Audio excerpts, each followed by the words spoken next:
जय मल्हार। महाराष्ट्रातील धनगर आरक्षणाच्या एसटी अंमलबजावणीची लढाई गेल्या अनेक वर्षांपासून सुरू आहे। हायकोर्टामध्ये धनगर समाजाच्या विरोधामध्ये निकाल गेला। त्याचं कारण होतं आमचं जे म्हणणं होतं की राज्यामध्ये धनगर अस्तित्वात नाही।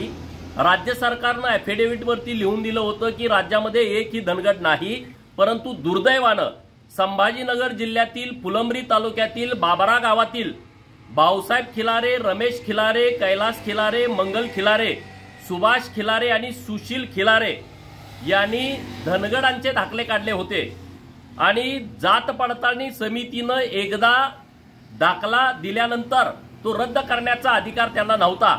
माननीय राज्याचे मुख्यमंत्री एकनाथ शिंदे साहेब, राज्याचे लोकप्रिय उपमुख्यमंत्री देवेंद्र फडणवीस साहेब यांनी निर्णय केला आणि जात पडताळणी समितीला आदेशित केलं की या जे खोटे दाखले दिलेले आहेत त्याच्यावरती तुम्ही तात्काळ निर्णय घ्या, ते बोगस आहेत।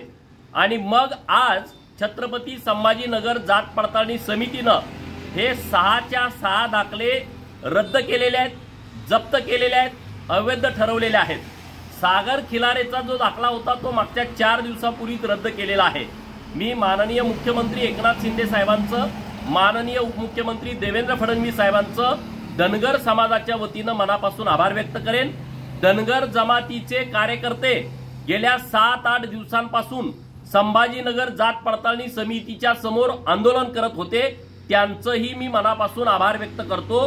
धनगर आरक्षणाची लढाई टप्प्याटप्प्याने आता आपण जिंकण्याच्या जवळ जात आहोत, याचा मनस्वी आनंद महाराष्ट्रातल्या धनगर जमातीला आहे।